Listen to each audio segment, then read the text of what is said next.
L'appartenance à un sexe. Réaffirmer la spécificité et la complémentarité du masculin et du féminin. Entre l'appartenance biologique et l'appartenance à des communautés culturelles se situe une autre composante de l'identité, l'appartenance à l'un des deux sexes.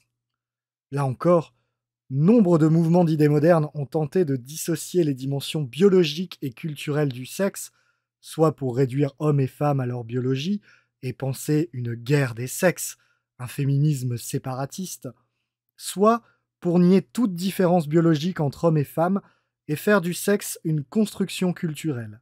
C'est la théorie du genre. Contre ces réductionnismes, il faut au contraire penser l'indissociabilité et la complémentarité du biologique et du culturel.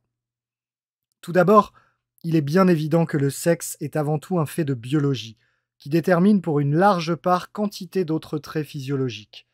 Capacité à porter des enfants, activité hormonale, force physique, immunité contre certaines maladies, importance relative de l'intelligence abstraite et de l'intelligence émotionnelle. Sur ce substrat biologique, se sont agrégées sur le temps long des structures mentales, de sorte que le sexe a aussi une dimension culturelle.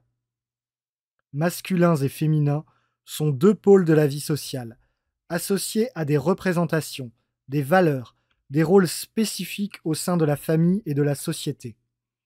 Là où le monde moderne tend à l'indifférenciation des métiers et des activités, à la généralisation de l'androgynie, il importe de réaffirmer la spécificité du masculin et du féminin.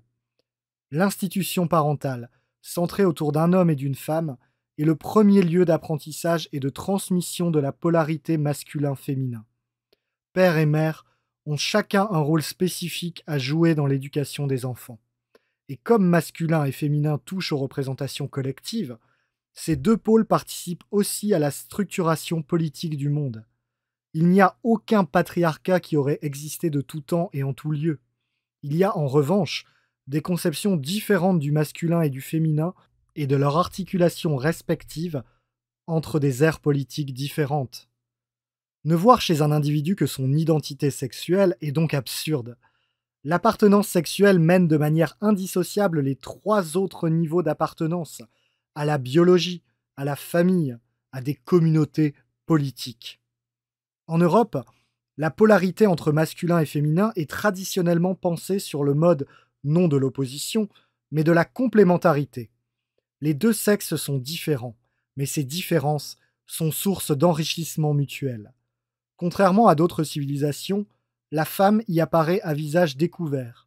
Elle est honorée depuis des millénaires, à travers de multiples figures de divinités dans l'Antiquité païenne, de nombreuses saintes dans l'Europe médiévale, ainsi que des figures de guerrières ou de souveraines. Que l'on songe par exemple aux personnalités remarquables que furent Aliénor d'Aquitaine, Jeanne d'Arc ou Isabelle la catholique.